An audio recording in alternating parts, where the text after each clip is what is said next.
Top Chinese diplomat Wang Yi's visit to Moscow this week is seen as paving the way for Chinese President Xi Jinping's planned state visit in coming months.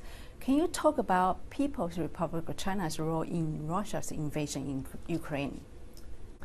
Well, we're quite concerned about this, as we heard Secretary Blinken say at the Munich Security Conference after his meeting with Wang Yi, that he had said quite directly to Director Wang Yi that if the People's Republic of China provides lethal support to Russia, then it becomes a co-belligerent in many ways, and that there would be consequences.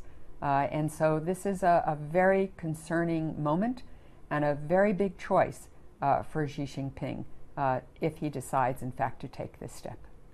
Does the U.S. believe China is considering sending lethal weapons to Russia? Do you see any evidence? Well, Secretary Blinken raised that concern because we do have that concern and have said so directly to the People's Republic of China.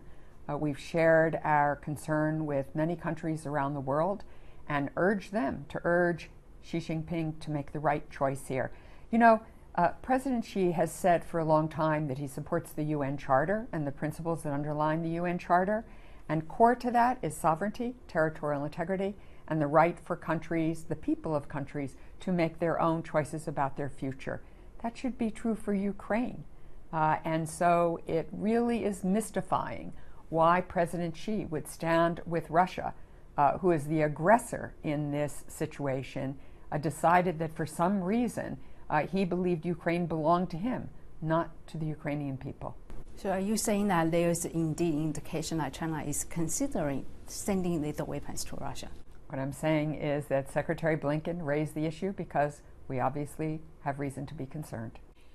Ukraine today, Taiwan tomorrow is a parallel drawn by many observers.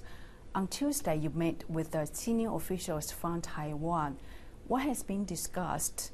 Do you see U.S.-Taiwan talks conducive to the peace and stability in the Taiwan Strait?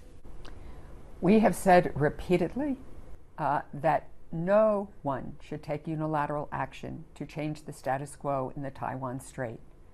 Secretary Blinken said today in an open forum at the Atlantic Council that indeed it's a concern for the entire world what happens in the Taiwan Strait, because 50% of all containers, all shipping, makes its way through the Taiwan Strait at one point or another.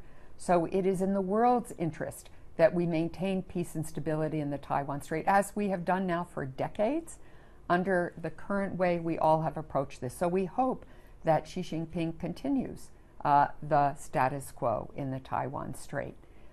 We have a robust, unofficial relationship with Taiwan. And I would say that although we've learned a lot of lessons and are learning lessons out of Vladimir Putin's unprovoked and premeditated and illegal and truly horrible invasion of a sovereign country, these are two very different instances. We'll take two very different approaches and responses with different countries involved and different entities. And so we shouldn't overlearn the lessons, but we certainly have learned some. And the most important one is about partnerships and alliances around the world. When the world stands together, we can do extraordinary things.